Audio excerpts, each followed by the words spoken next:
du dégoût, par exemple. Il joue sur des registres assez inconscients, je crois, du lecteur. Mais en même temps, à y regarder de plus près, ce qu'on a, c'est une succession de mots et de descriptions, souvent, qui simplement prennent cette réalité par le biais de l'odeur. Mais est-ce que c'est très différent, dans le fond, d'une description, une description balsacienne ou une description réaliste, entre guillemets? Je n'en suis pas si sûr, il faudrait voir. Mais il y a quand même une magie qui opère, effectivement. Il y a une magie qui opère et qui est liée à ce personnage principal, Jean-Baptiste Grenouille, dont il faut dire 2 mots, Guillaume Bardet. Alors, la première chose que je dirais pour faire le lien avec ce que vous mentionnez, c'est que on voit bien en quoi Grenouille, c'est quand même, enfin, je ne voudrais pas avoir des mots trop simplificateurs, mais c'est une sorte de projection ou de double du romancier, puisque il a pour ambition, au bout d'un certain temps en tout cas, de créer un parfum qui arrive à séduire et à embarquer justement tous les êtres humains.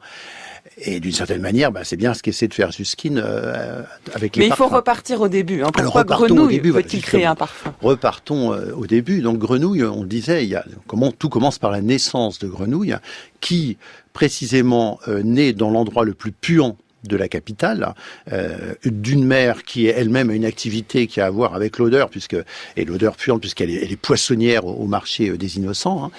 Et donc le double statut du personnage qui va, comment dirais-je, orienter sa quête, c'est que c'est un personnage paradoxal.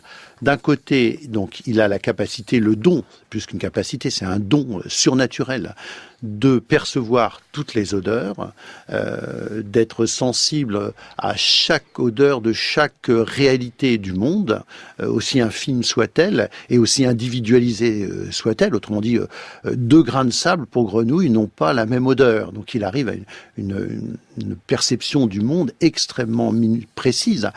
En même temps, la perception, c'est pas encore la théorisation, etc. Et deuxièmement, lui-même ne sent rien, je veux dire, n'a aucune odeur. Voilà, c'est ce qui est mis en avant dès le départ, dès les premiers chapitres. C'est ce qui fait d'ailleurs que la première nourrice à qui il est confié, qui s'appelle Jeanne Bussy, va très vite s'en débarrasser et l'amener d'ailleurs au père Terrier, c'est un ecclésiastique, parce qu'elle y voit une créature diabolique, parce qu'un enfant, ça doit avoir une odeur, ça doit avoir un parfum humain.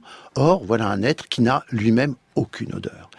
Et dans le fond, c'est ce contraste ou ce paradoxe qui va ensuite construire tout le roman et la quête du personnage. La question étant de savoir si son odorat particulièrement développé a pour condition son absence d'odeur ou pas. Exactement. Est-ce parce qu'il ne sent lui-même rien qu'il peut tout sentir au dehors? Eh bien, cela, le roman ne le dit pas, ça demeure un mystère. En tout cas, c'est parce qu'il n'a pas d'odeur lui-même qu'il va s'intéresser à ce point, sans doute, à l'odeur des autres, qu'il va être séduit, qu'il va lui-même essayer de séduire, de se créer une odeur. Il va rencontrer, à mesure que lui-même apprend à s'accommoder de ce don, de cette qualité qui fait qu'il sent tout et qui l'isole des autres. Quand on sent tout, on ne peut pas vivre en grande proximité avec les autres. Et il va découvrir les différentes odeurs, jusqu'à en découvrir une. C'est une jeune fille rousse qu'il incarne. Et là, il sent quelque chose qu'il n'a jamais senti avant. C'est cela. Alors, il y a une découverte des odeurs. D'ailleurs, j'ouvre une parenthèse, parce qu'on est dans une émission de philosophie. Cet apprentissage des odeurs, c'est aussi un apprentissage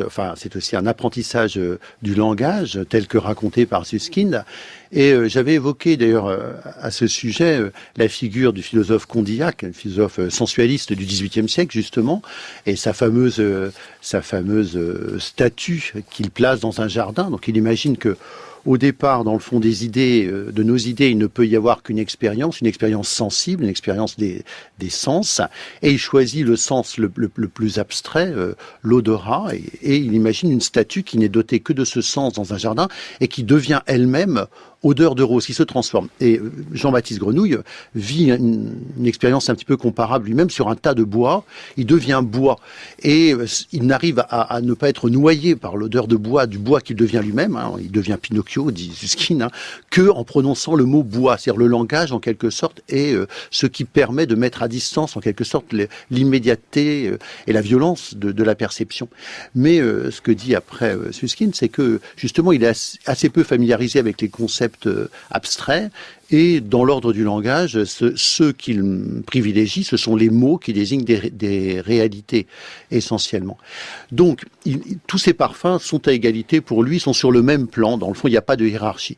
Et ce qu'il va découvrir avec la jeune fille rousse que vous mentionniez, c'est un parfum qu'il va l'appeler, véritablement, c'est une vocation au sens où c'est pas lui qui choisit de suivre ce parfum. D'abord, il ne voit pas cette jeune fille, c'est vraiment le parfum, et c'est à un moment où il assiste à un feu d'artifice, c'est la nuit, et tout à coup, il y a ce parfum qui vient comme cela le titiller, et il y a une sorte de jeu de course-poursuite dans le labyrinthe de Paris nocturne, jusqu'au moment où il va trouver ce parfum. Et c'est après qu'il comprend que ce parfum va être la condition, dans le fond, d'une mise en ordre de toute son expérience, d'une hiérarchisation entre aussi les bons et les mauvais, dans le fond. Et donc, avant, ça n'existe pas. Il n'y a pas de jugement de valeur, ni de jugement esthétique, pourrait-on dire.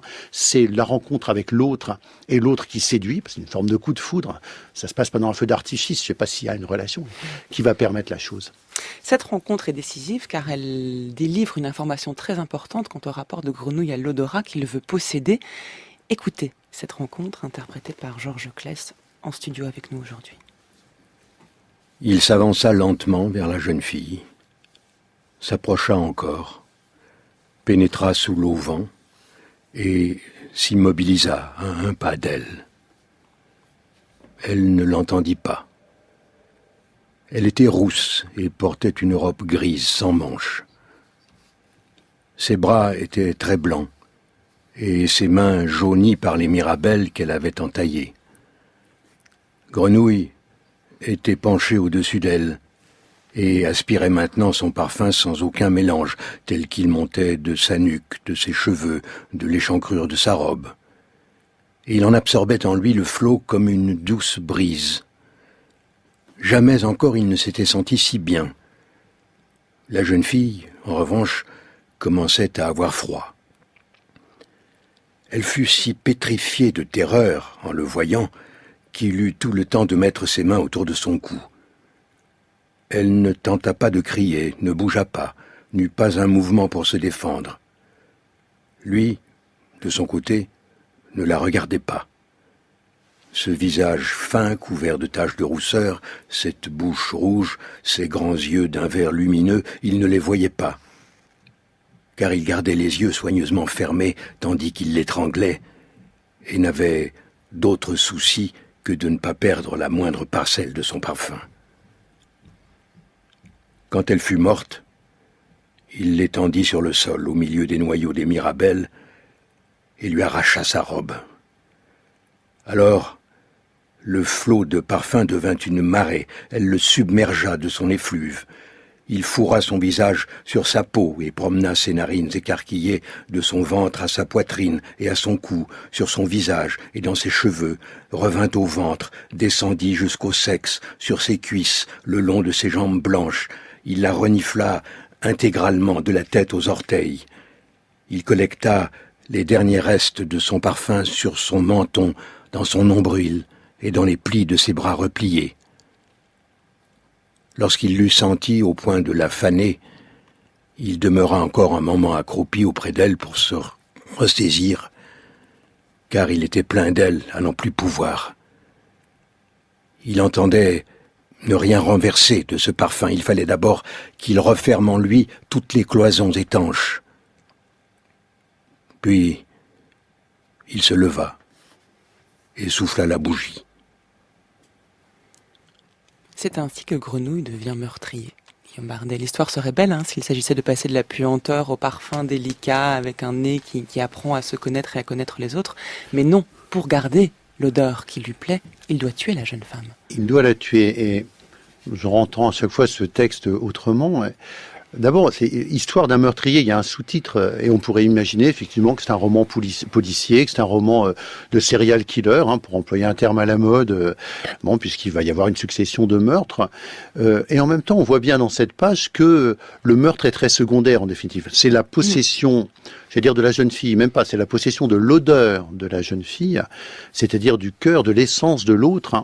Et en même temps, la formulation choisie par Susskind dit la chose de manière aussi assez intéressante, je crois, quand il est tout rempli d'elle, parce qu'à la fois il la possède, et en même temps, il devient elle, et en effet, la question du personnage de Jean-Baptiste, ça va être d'acquérir une forme d'identité en faisant l'acquisition d'une odeur, puisque tant qu'il n'a pas d'odeur, dans le fond, il n'a pas d'identité, il n'a pas d'être propre. Et première expérience,